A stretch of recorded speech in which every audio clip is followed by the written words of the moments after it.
What's up, humans, and welcome to a new Psicoactivo. It's Boxing Day. Well, it was yesterday for all British people.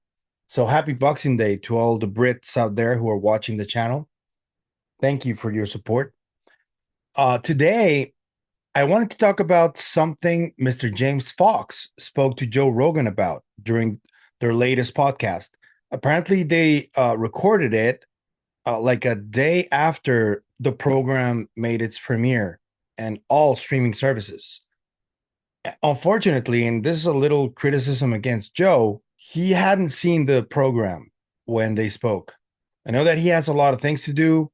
It's the holidays. I know that, but he usually wants to be prepared for his interviews. And today showed that he wasn't. So I mean, he probably has a good excuse for it, but not watching it or not asking for a pre screening, something like that, that's on you, Joe. But still, uh, he's still the most prominent figure in the world that is helping with UFO transparency, at least from the government. He's very, very skeptical still, but at least he's like giving people his platform to talk about this. So good on him. Another point, I think it would be healthy to get a skeptic or debunker to talk about this openly. But if you do that, Joe, I would recommend you get someone who is actually aware of everything that's going on, because there are very few debunkers or skeptics who actually look at all the data. Most of them don't. So, but I still think that it would be healthy for the whole conversation to get a proper skeptic, a proper debunker. If you ask me, I would tell you that you should get back AJ and Gino from the Y Files. I think those two are open minded. They debunk pretty much the majority of the topics they cover when they're worth debunking, when they're not true. But they have said, for example, with the moon, they said the moon is weird, and it is. It's really weird.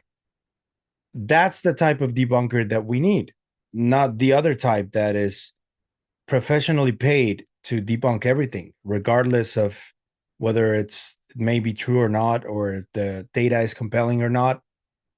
So those are no good. Also, the other ones that have seem to have a personal issue with some of the people involved in the disclosure effort. Those I don't think they're a good idea to have on. So choose wisely, I would say. But in this interview with James Fox, I was really happy to hear James talk about the Phoenix Lights as the most compelling case that he thinks exists out there. Because if you guys don't remember, in the 90s, the city of Phoenix went through a sighting of a massive craft that was like boomerang shaped, that was at least a mile long. A mile. Initially, they appeared as lights. I'm gonna leave a few images in the as I speak. They seem like separate lights, but people who saw them, and Mr. James Fox talks about arguably the most compelling witness that he spoke to, a man that was a rancher that grabbed his rifle with a scope, and he saw the UFO through the scope, and he saw the whole, like, the skin of the craft, as Louis Elizondo says. And he thought for a second that he wanted to shoot it, but then he was like, maybe that's not such a good idea. And he did it. That's a great account. And I think that there are more clues to this specific UFO that is massive. There are a couple of videos where one is like there's an eye of the hurricane that is like 20 miles long, 20 kilometers long, and a giant, like 2 kilometer wide at least, object goes out of the eye of the hurricane. You can see it like moving at a considerable speed. There's another one that I think this one is maybe fake. I don't know. If I find it, I'll play it for you guys. You can see clearly like a little triangle that is miles long, just going into the frame of the eye of a hurricane, right above it. That one is really interesting. And I don't know. This craft is really elusive. Mr. James Fox also talked about that this craft was spotted after the Phoenix Lights event in Arizona. And I think that one was very interesting as well, because that was also like a lot of people saw it and reported on it. And I wonder, because Mr. James Fox did say that the little footage that was recorded about the Phoenix Lights event was taken by Air Force members. And this opens up the whole conspiracy theory of the Air Force already having some really advanced technology in terms of propulsion or anti-gravitic technology. So that leaves the door open for that too. And I'm sorry, but the official narrative, even from the disclosure friendly people that said that it's impossible we have that, I don't buy that. I'm sorry. I respect you guys, but there's already a lot of anecdotal evidence and a lot of weird things that happen surrounding people who have studied this anti-gravitic effect. Ning Lee, Mark McCandlish, other folks that have been studying this for a while, Salvatore Pais, that you can't really dismiss it like that. You can't say, no, it doesn't exist, because there's a lot of testimony that tells the opposite. So we need to stay open-minded with that. And let's just speculate for a bit, right? Because Mr. David Morehouse on Danny Jones about 8-9 months ago, he said this about the Phoenix Lights. Here it is. These aircraft that are in development or have been cast off to gray. You know, we shot down this was one. Oh, God. Is this the Phoenix Lights? Yeah. Okay. So here's what happens, in 13 March 1997. This large, in 1997, this large V-shaped craft with 5 spherical lights, a light in the nose and 2 down each side of it on the undercarriage. It's observed between 19:30 hours and 22:30 hours.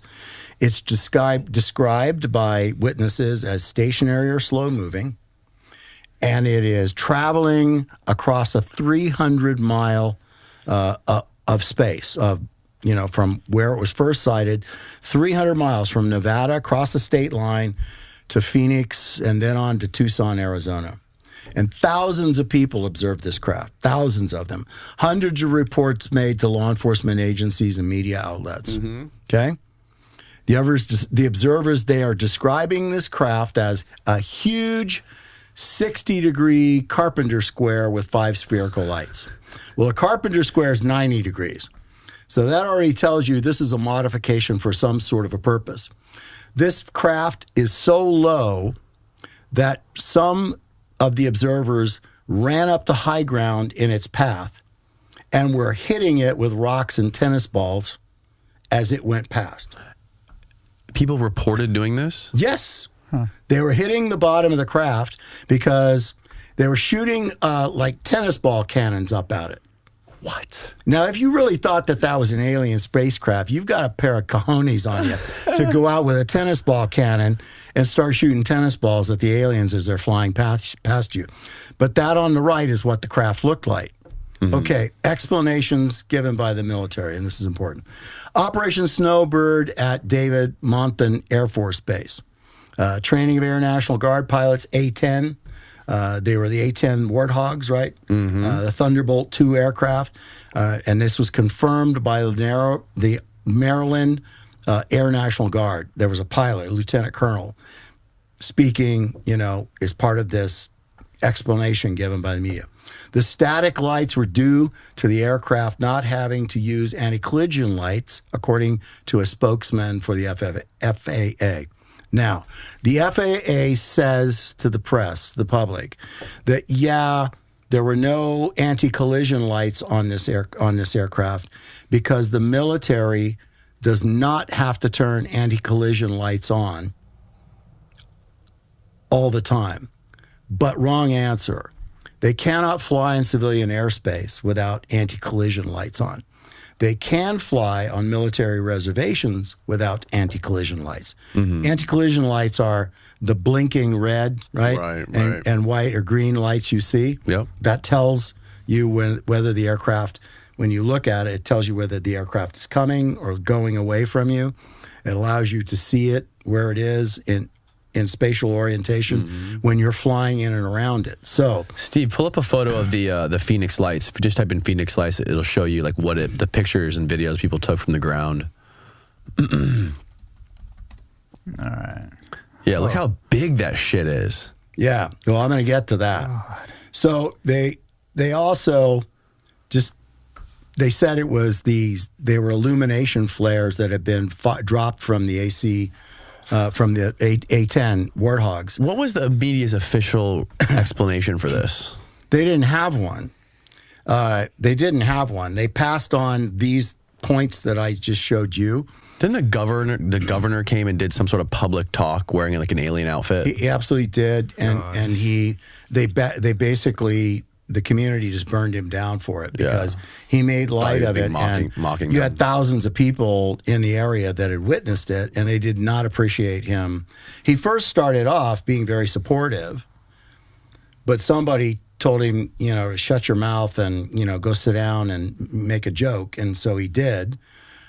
He did what they told him to do, and it really cost him. People were very, very angry about him doing this. Did he ever say who told him to change his mind on it? No. Not that I'm aware of. He did apologize. I remember that many years later. Many years later. Yeah. So here's what this thing is. It is an aerospace orbital airship. They began building and testing these in 1964 as part of the space war, not the space race. They are building these balloons to be capable of achieving hypersonic speeds over Mach 3.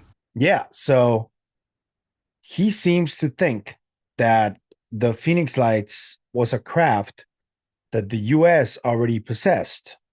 What makes him say that? He's from the CIA. We know that the CIA is one of the potential bad actors in the whole UFO topic. It's the CIA, it's the Air Force, and it is DARPA and the Department of Energy. So those are the suspects. And the fact that this guy, who used to be CIA, now he's retired, is talking about this is very interesting to me because we're not sure who to believe, because the CIA, they're professional liars. They do this for a living. They don't consider the population important in terms of individuals. They see it as an asset to the country to generate economy, to generate financial value. That's how the CIA sees the rest of the population. They don't work for you guys in the US. They don't see it that way. So is Mr. Morehouse lying about this? Is he making it up about the Phoenix Lights being an aircraft from the US? Or, and this is where it gets me though, because this mysterious boomerang-shaped craft has been spotted at least twice by multiple people, thousands even. And there are these two videos that I told you about that can take you down a rabbit hole if you keep searching for that. Is it possible that maybe this craft is human-made? I don't know. But it is an interesting hypothesis that is very mysterious and that people need to look into it, I think. Because the Phoenix Lights event definitely happened. Those sightings in Arizona after that event definitely happened. And at least one of these videos is real. That's what I think. Maybe the one that has the actual boomerang may not be real. I grant you that. But the other one is real. It was from a hurricane not too long ago. You could see the object clearly moving at a considerable speed. And this also ties into the whole black triangle phenomenon, which, if you guys haven't seen it by now, I'm going to show it to you. This just came out from the Chinese. Here it is.